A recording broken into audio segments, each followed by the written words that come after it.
Hello, this is Gold Derby editor Daniel Montgomery. I'm here with David Buchanan, Riley Chow, and Tony Ruiz to discuss the latest episode of Mr. Robot, which I think start from the big story of this week's episode. Is the fact that we finally learned where Elliot has been all this time. And it's not a mental institution, it's a prison, so it's a little different, but it's still, like, the end of that episode, I felt like, they're like, they thought they were pulling back the veil and showing us something extraordinary, and I thought, it's like, well, kind of knew something was up, so it wasn't quite as grand a climax as it was. I feel like it was made to be. It felt sort of. I was telling this yesterday. It's sort of like M. Night Shyamalan's third or fourth twist ending. After you're like, okay, well, okay, we knew there were twists. You're not really kind of pulling one over on us anymore. So what did you guys think? Start with Tony. I loved it. I really was not surprised. I was more surprised that I wasn't surprised that it was a twist, because we've talked for weeks that Elliot's not really at his mom's and that sort of thing. But I was not expecting prison. That shocked me, and to me, it didn't feel as pleased with itself as I think you thought it seemed. To me, it was a great parallel, coming back to at the end of season 1 when Elliot discovers that Mr. Robot is just the image of his dead father. One of the last things he says is it's about the relationship with the audience, and the audience. He's like, did you know? Maybe I can't trust you either. And to me, it was like, this was the time for Elliot to reveal some secrets that maybe he hasn't been as honest. And it worked for me. I thought the whole episode from start to finish was light years better than I expected. I do wish that kind of this twist had come about sooner, because I think then it would have been, more surprising. But I do like the questions that it opens up, and we can talk some more about some of the twists. What do you guys think? Go ahead, Riley. Well, I was worried that the internet had kind of lost its edge. I mean, all season long, Game of Thrones, I kept hearing about Lady Stoneheart and Clegane Pole, and that never happened. And then on the leftovers, nobody figured out what happened to the missing girls. But here we are, the internet crowdsourced the answer. So, he wasn't in a mental institution, but people had floated prison as a possibility. So I think that's good. The best part of the reveal for me was just the effects editing, where it would kind of pan across, reminded me of Birdman, how seamless it was. I'm glad that we got this reveal in episode 7 and not episode 11, as I had feared, but episode 4 probably would have been better. I saw on Rotten Tomatoes it has 100% positive reviews, but only a 7.9 average rating.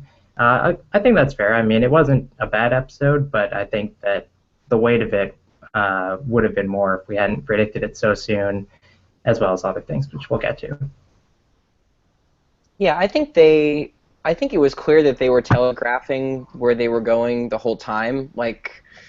It wasn't. I don't feel like Tony said it was ever billed as a huge jaw-dropping surprise. It's been teased the whole way through, and I was actually kind of taken aback because I didn't read, like Riley is saying, I had never read a prison theory. I haven't read too many. I knew about the mental institution theory. We've talked about it a lot of times. I don't know if we've ever talked about prison, at least not in the weeks that I've been here. So that was actually surprising to me, and I kind of felt like they pulled one over on me pretty effectively. So I was kind of satisfied with that. And to Riley's point, too, I just think the way that they executed it in terms of doing the reveal was clever and really well done. So I gave them kudos for executing it so well, even though most of the audience felt like we knew exactly what they were going to do. They still did it really nicely. And I also have to. I just want to quickly add to that, if I can. The one thing we have to keep remembering is that we, as people who write about this type of stuff and have a little bit more of maybe an internet, you know, as we go to the internet a lot, I wonder if maybe like all the speculation is maybe just a few people, because we have to remember the internet is, the loud voices are the ones that get heard, and so the way it affected us maybe wasn't the same as it would affect a general audience that wasn't combing Reddit or different message boards on the internet, because there's certainly that element to it. Actually, I haven't been like, although I'd say the Venn diagram of Mr. Robot fans and people combing the Reddit message boards is a pretty deep overlap there.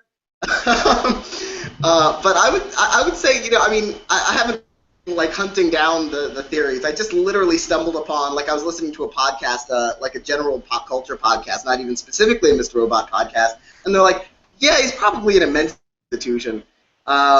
So I don't think it was just people who are deep diving into this like Lost style.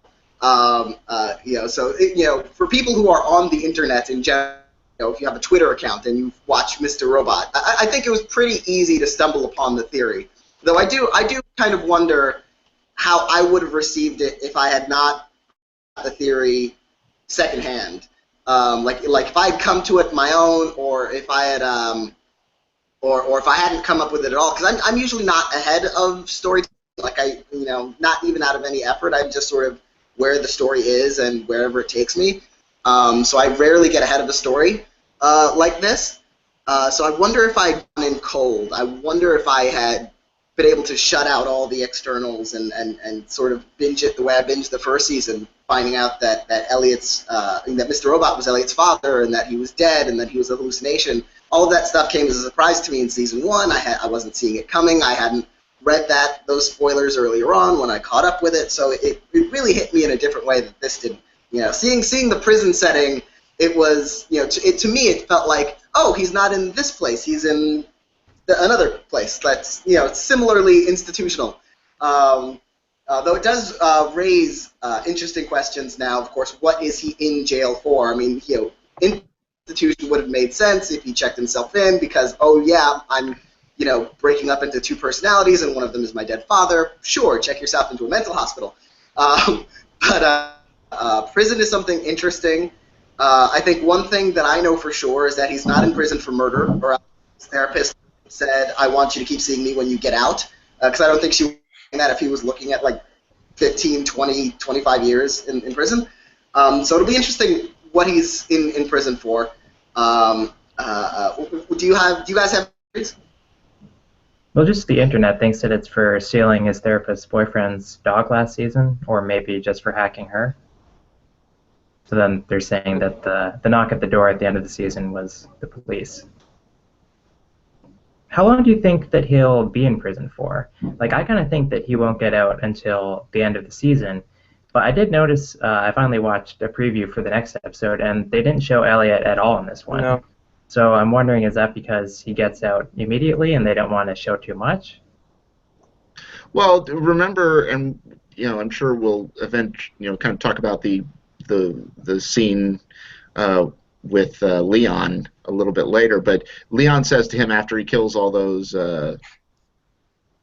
guys in a just dynamite scene and disturbing, that you'll get a letter in a couple of days.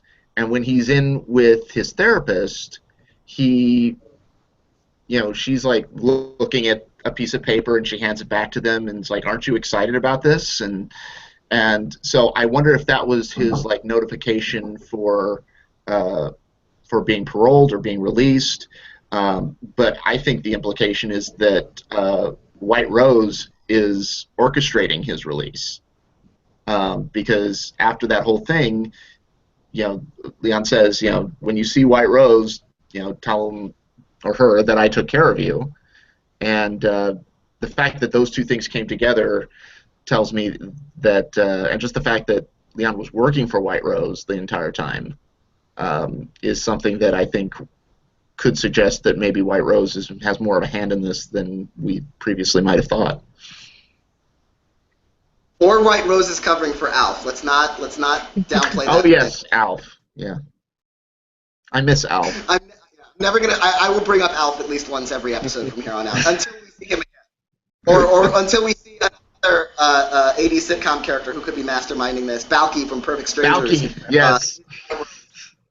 Clearly, I've cracked it wide open. Reddit. Just take that and run with it. I do think I agree. I think he'll be out of prison soon, if not next week, then soon. Because I think once you spill the beans on this sort of thing, then sort of holding him in prison for a while almost feels like stalling a bit. Although watching the show this season, that might not be uncharacteristic. I do feel we'll be seeing him out sooner rather than later. Probably not all the way to the season finale, I would think. Let's talk about that in the prison yard or whatever that was meant to represent. Probably more like a shower or something like that, where he was being pinned and an attempted rape scene, which turned into something so very different. What did you guys think when you were watching that one? That felt to me like a tip-off that. In hindsight, I guess, that it was not in a mental institution, was in a prison, because we've seen so much violence towards Elliot, and then once they showed the prison, I was like, that explains a lot of it, that they're showing so much violence in a prison would make more sense in an institution. I agree, Tony covered a lot of what I was going to say about it. It was a really jarring and surprising scene, very well executed, disorienting, and a moment for Leon that I never thought we would see him saving the day. I thought that was really great. That was truly, to me, that the idea that Leon has been there for a purpose the entire time, and that was the purpose, was in many ways almost more surprising to me than the actual big reveal. And I love the way that scene was shot, and again, the style, which totally made sense in this case, of Elliot being punched, and you saw the repeated punches, and every time he would get hit, there'd be like this flash where all of a sudden it's Mr. Robot and not Elliot being punched. I thought that was so well done. We don't need to go into the graphic nature of the way Leon dispatched them. Certainly one of the more graphic things I've ever seen, even on broadcast cable. But I thought that was interesting. And then when he said, and yet they blank out F words. yes, shoving and kicking a knife into someone's rectum, perfectly fine. F words, got to draw the line there. Won't somebody please think of the children? So that was knowing that it was prison, knowing that the stuff with Craig Robinson character, that sort of makes a little bit more sense. I buy corrupt black market prison guard more than I buy corrupt black market mental hospital orderly. So although it's not exactly clear how much of that was true, if any of it, although it seems that Elliot at the end was trying to tell us everything else was true except for just where I was telling you this was. Of course, I'm not sure I believe Elliot, or that we're ever supposed to. So do we think we'll see that character again, or is that the end of the line for him? Well, Sam Esmail did an interview with Alan Sepinwall of Hitflix, and said flat out that the Ray loose end will be tied up in the coming episodes. So I'm not sure if it's the last we've seen of Craig Robinson, but it's certainly, at least maybe we'll get answers to the question. I don't know what Craig Robinson's character's motivations are. I mean, he says to Elliot that he knew that Elliot would turn him in. I don't know why anybody would do that. Craig Robinson, he's been in 6 episodes now, so if he's in it any more, he'll lose, his chance of competing at the Emmys and Guest. Not that he would be able to now under the current rules, but I assume that they're going to be changing it a little bit after Peter McNichol. He's been so good. I agree. It's kind of, I'm still not clear about the role that he's playing and how it fits into now the broader framework that we've been revealed to. It doesn't quite add up, but Craig Robinson has been such a great addition and done so much in a really menacing role that I didn't think he was capable of. I've just been so impressed with him. And I kind of almost wish that this was his last appearance because it was really a great farewell scene between him and Elliot. It kind of was a nice button on their relationship. So I almost hope we don't see him again, but I guess we might. Yeah, I mean, if the ship has sailed on Guest, at least under the current rules, I'm happy seeing him some more, just to, flesh him out a little bit more, give him some figment of hope for supporting, although, if Christian Slater couldn't get in this year, I'm not sure they'd get a second, supporting actor in before Slater next year, if it performs as well at all at next year's Emmys. I want to talk about now the worst person on this show at being sneaky, and that is Angela.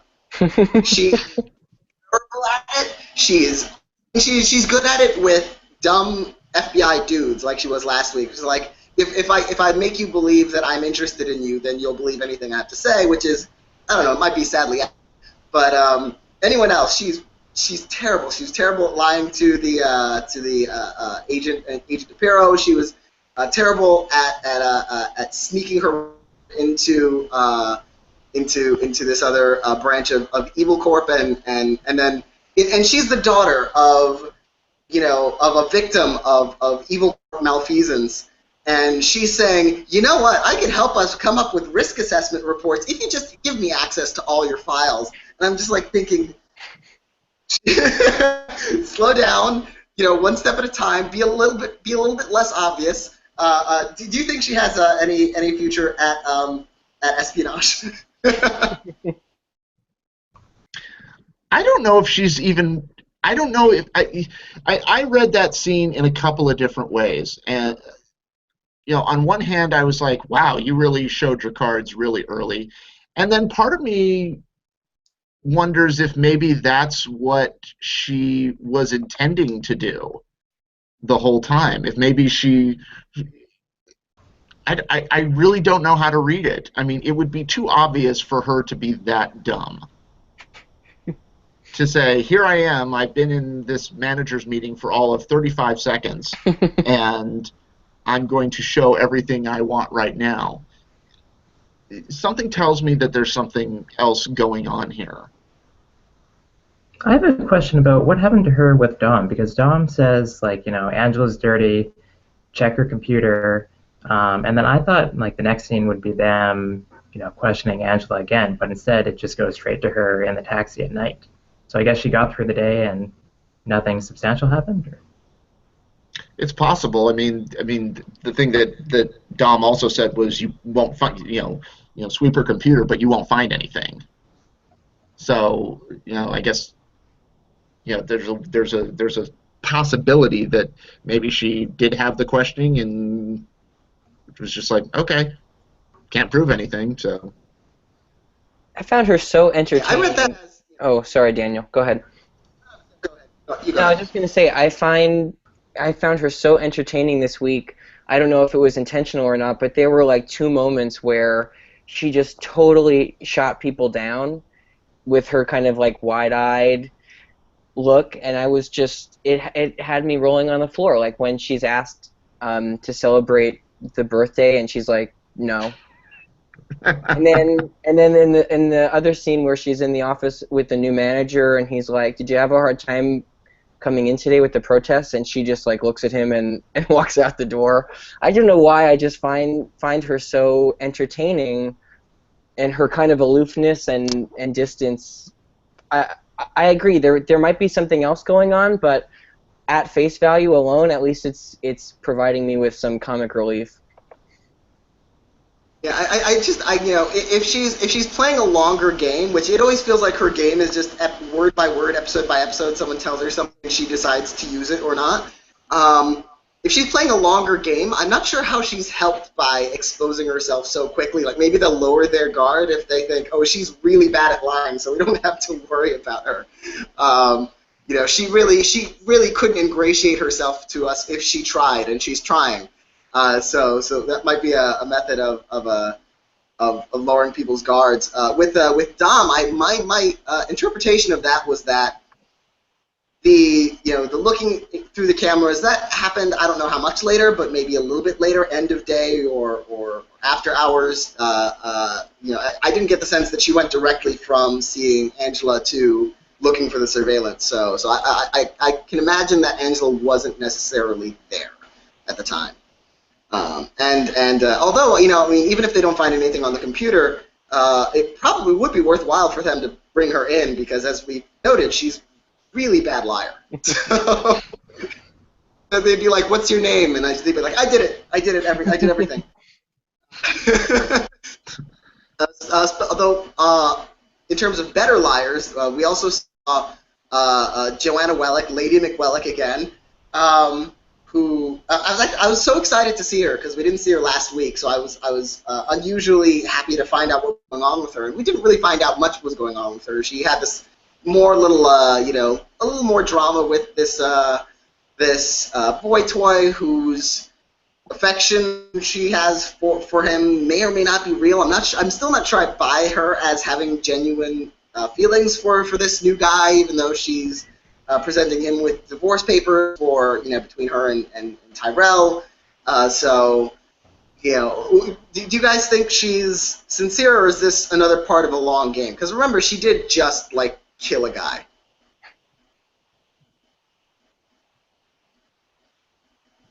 Of course, I don't think I think she has a much longer game in plan. But the new revelations about Tyrell, about the fact that Elliot / Mr. Robot shot him,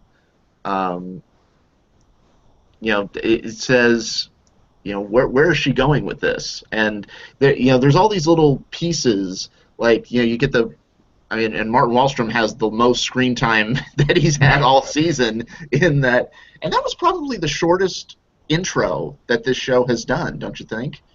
And then it cuts from the past to the present where she gets, hit by the paint and has that silent scream moment. And that was terrific. I love that. That was so good. Yeah. What it means in terms of the longer game, I don't know, but you can bet that it's not genuine. I mean, who gives divorce papers wrapped up in a little bow? It's almost laughable in and of itself. Like, oh, here, this looks like it's being wrapped up in a little bow.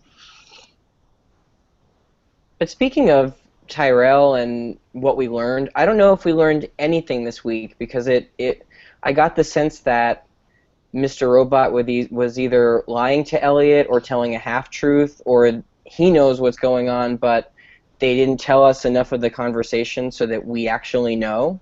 Because it's clear that he's interacting with her in some sense, but I don't know if we're led to believe that Elliot now thinks that he killed him or if he just shot him. I don't know what we're supposed to think that Elliot knows.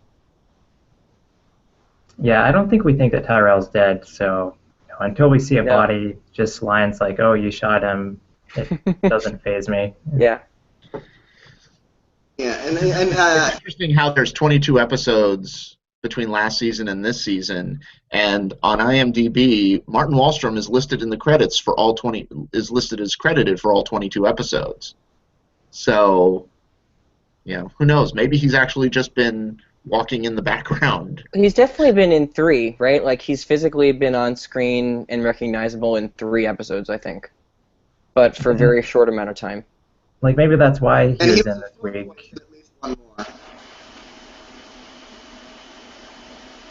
What were you saying, Riley? Oh, I was just saying maybe that's why he was in this week because, they have to have a little Tyrell cameo somehow, whether it's on the phone or in a dream sequence or and the flashback didn't really. Usually the flashbacks are really well connected to either the themes of the week or the plot for the week, and this one just seemed really strange an unnecessary flashback and flash forward connected with like the shot of an earring. I didn't really understand why they showed us that scene.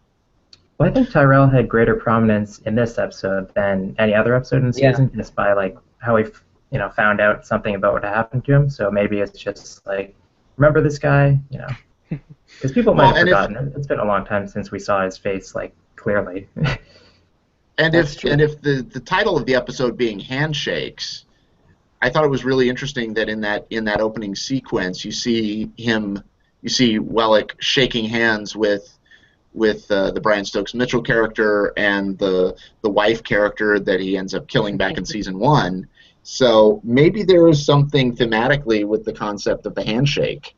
You saw a lot of shots this week with hands and Elliot and Mr. Robot clasping hands in what almost seemed like a very father-son moment right before the big confession.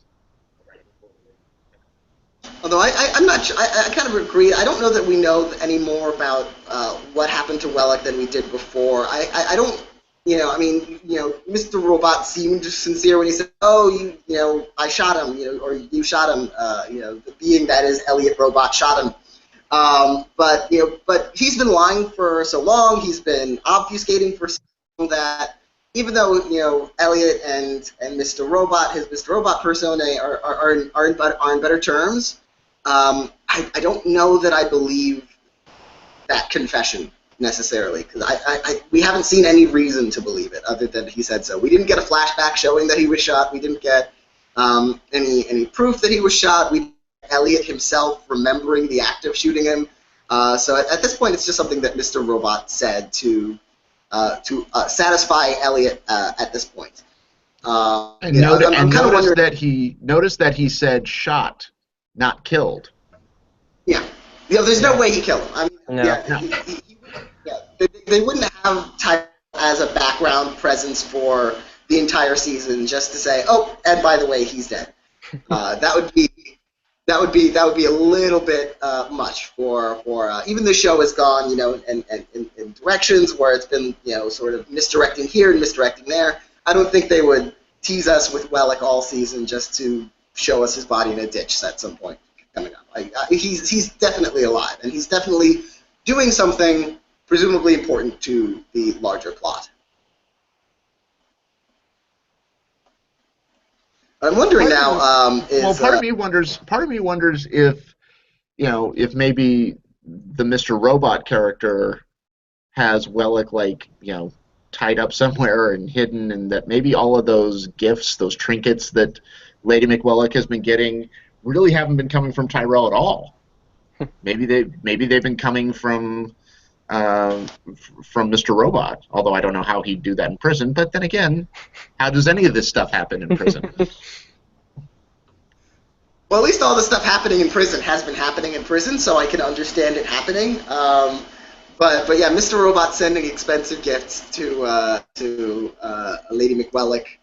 I don't know. It seems a little bit odd. I'm not sure I would necessarily buy that.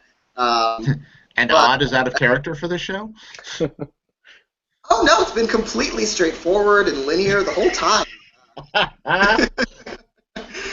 But I'm starting to wonder about Derek, the boy toy, his identity, because I mean we know he's this kind of not down kind of guy. He's not really doesn't have really great prospects, but maybe it's like Game of Thrones. He's like secretly the bastard of a king somewhere, and he doesn't even know. So she's sort of positioning herself with him. Maybe he's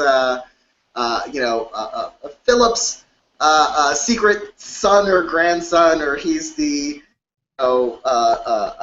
illegitimate child of White Rose somehow. I don't know. I feel like especially her unwillingness to be seen publicly with him. It might indicate that he is someone publicly who is important to her plans in some way. That's the I could explain. Yeah, he certainly has the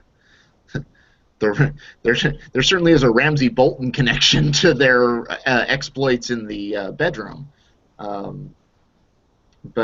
yeah, I mean, there's got to be something with that, and maybe there will also be some connection with the guy that she had murdered a couple of episodes ago. That all these pieces are floating about and are going to somehow come together. What about who killed Romero? Like, we still don't know that, right?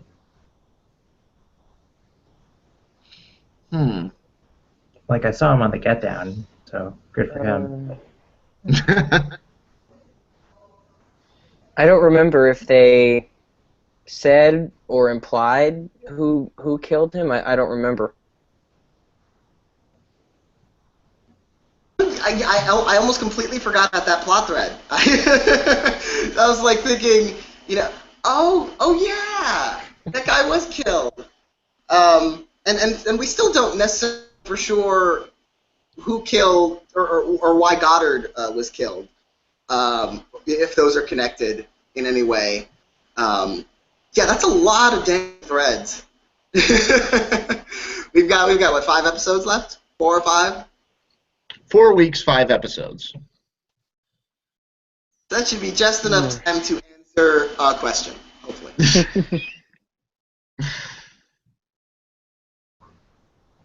All right. And set up stuff for next week too, because next season, because they were renewed for a season 3 this week, which I guess wasn't surprising. But as Riley reminds us every week, their ratings plunge lower and lower every subsequent episode.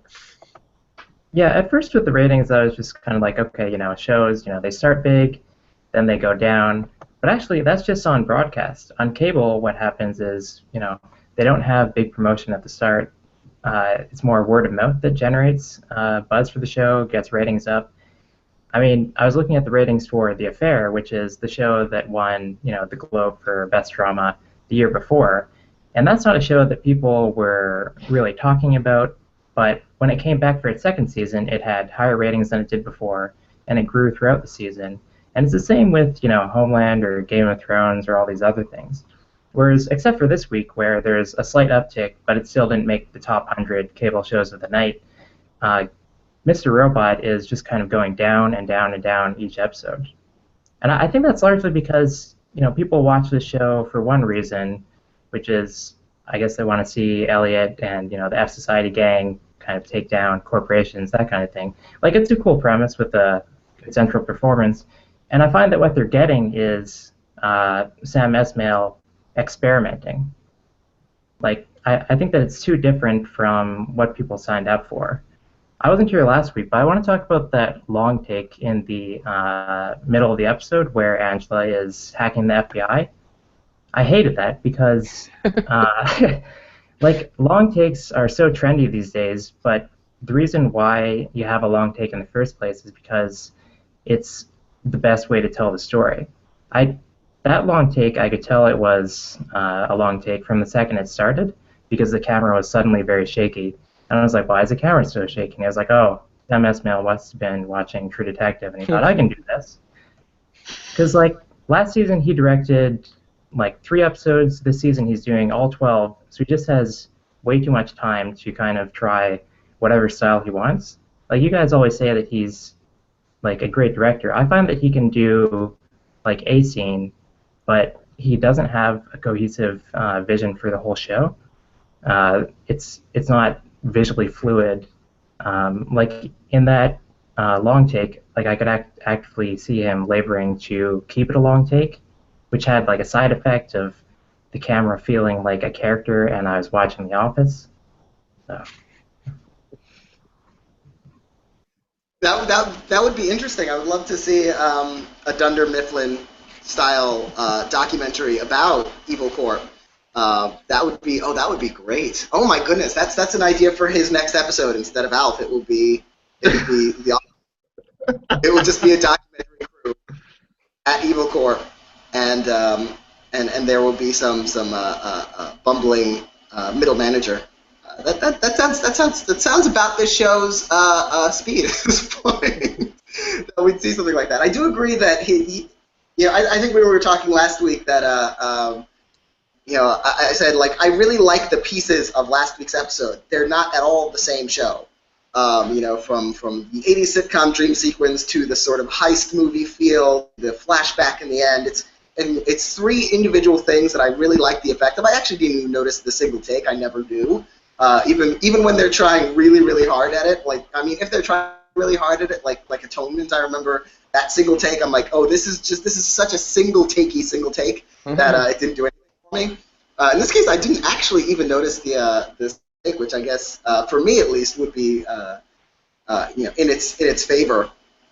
I do feel. I wonder if next season, since they did it for another season, what the discussions will be behind the scenes in terms of creative, in terms of how much free reign Sam Esmail gets. Do they let him direct all the episodes, but bring in more writers or more producers, or do they rein him in the director's chair as well? I do think that we will not see as much singular creative control in terms of just day-to-day production as we've seen this season. What do you guys think? Yeah, I agree. Yeah, you go. Yeah. Oh, no, go ahead, Riley. I already talked. You go. Okay. No, I was going to say I agree, and I think, unfortunately, to all your guys' points, the second season is really when it needed to solidify an audience base and build on it. Like season 1, it had the word of mouth. It won the Golden Globe, got really decent Emmy nominations. It should be really exploding in season 2, and I feel like this kind of auteur take on the second season has had the opposite effect of what they've needed to do. Even though I'm really enjoying a lot of the stylistic detail of the show, it's obviously not maintaining and holding a general audience, and I think that's totally the opposite of what a second season needs to do. So maybe they'll try to save it next year and bring more of a balanced approach. I hope it's not like episodic in the sense of not serialized. I think they do serialized really well, but not the way they're doing it this season particularly.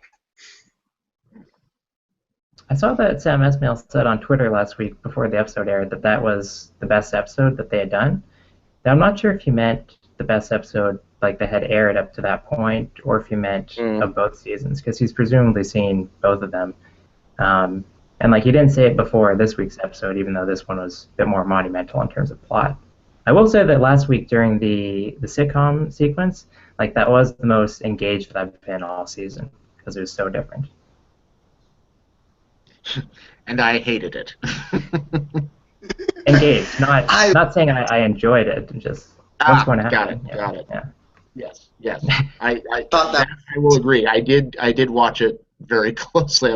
I with more of like a look on my face, just kind of going, where's this going?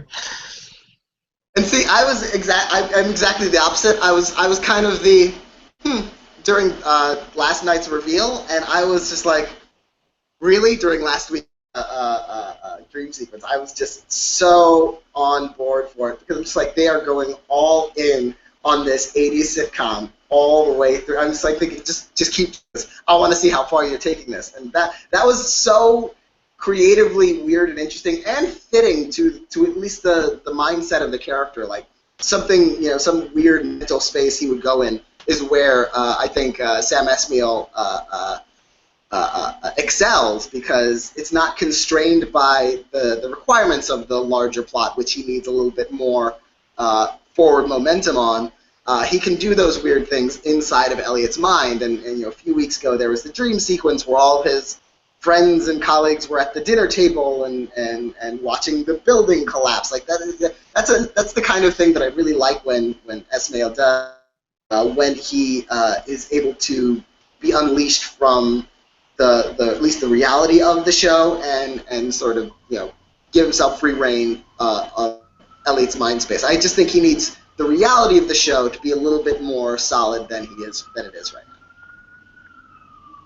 Yeah, apparently there was an interview. Rami Malek did an interview with Rolling Stone recently, and I think it might have actually just come out today. But they talk about when Esmail pitched him the idea of the season, and including the big twist, and Malek pretty much said, this could fall flat on its face. But at the same time, it could be really interesting. And I guess in an age where so much television can sometimes be kind of rote and by the book, it's refreshing that even when there have been problems in this season, I'm still fascinated by the choices that he makes. Even when I go, that wasn't as successful, or maybe I find that a little too self-indulgent. But at least there's a willingness to take a chance. And how many shows are willing to do that anymore? And how many shows are given the opportunity to do it? Yeah, I agree with that.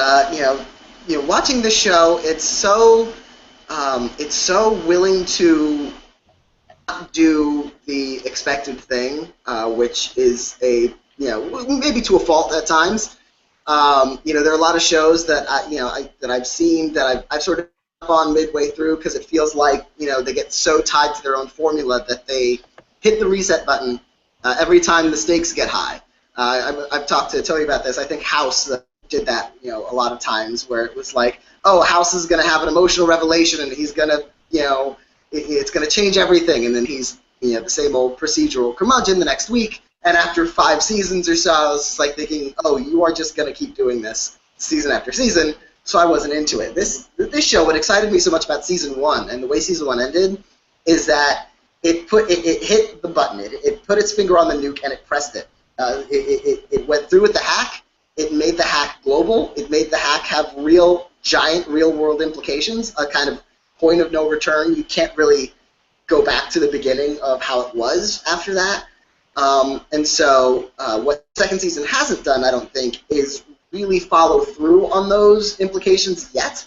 I feel like it's been sort of in Elliot's head, and there's still talk about we have to finish what we started with Evil Corp, and it's like 7 episodes in, and we're still talking about getting back to finishing what we started at the end of season 1. So I really do like that this show was willing to go there in a way that really just utterly existentially threatened the show's existence. It wrote itself into that corner, and let's see if we can write ourselves around it, out of it, wherever this naturally goes, let's just follow it. So that's one thing I'm hoping for, is that we will see a similar kind of upending, hopefully plausible, but upending event cap off the season ultimately, so that season 3 can kind of do a little bit of a reset and sort of bring us around in another direction to this sort of thing. What are you guys hopes for next week and for the end of the season after seeing this particular episode? My hopes, based on what you're just saying, because I couldn't agree more, is that we actually start to see some of the implications of the hack in more detail. Like, I feel like they've referenced it and we've seen little pieces of it, but Dom going to her favorite convenience store and he says that he has to close because he has no money anymore, that's not a satisfying fallout from a global hack. And I feel like we've gotten these little moments of people saying, oh yeah,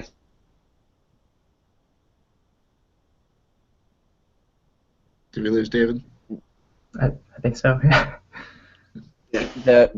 What they've done, and I haven't seen it.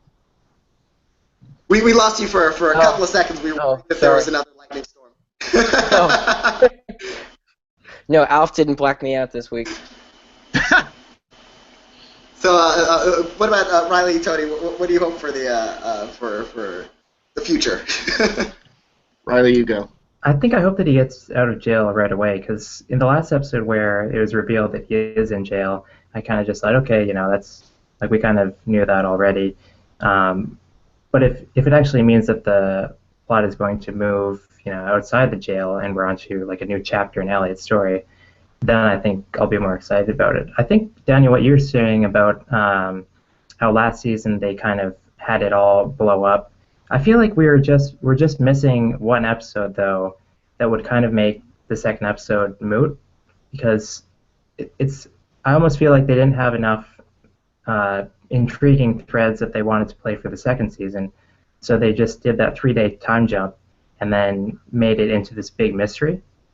Whereas instead, if we had just found out what would happen or what had happened in those 3 days, then we wouldn't have this mystery of where Elliot is, of what Tyrell's doing, and all these other things.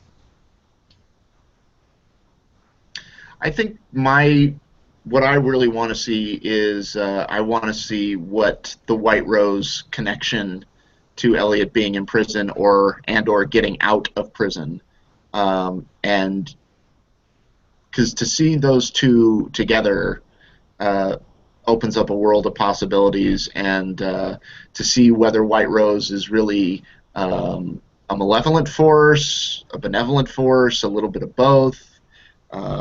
Because we saw in the last episode what kind of stuff the Dark Army is capable of doing to people that cross them, and yet it seems like there's a much more, and anything that gives us more BD Wong is tops with me.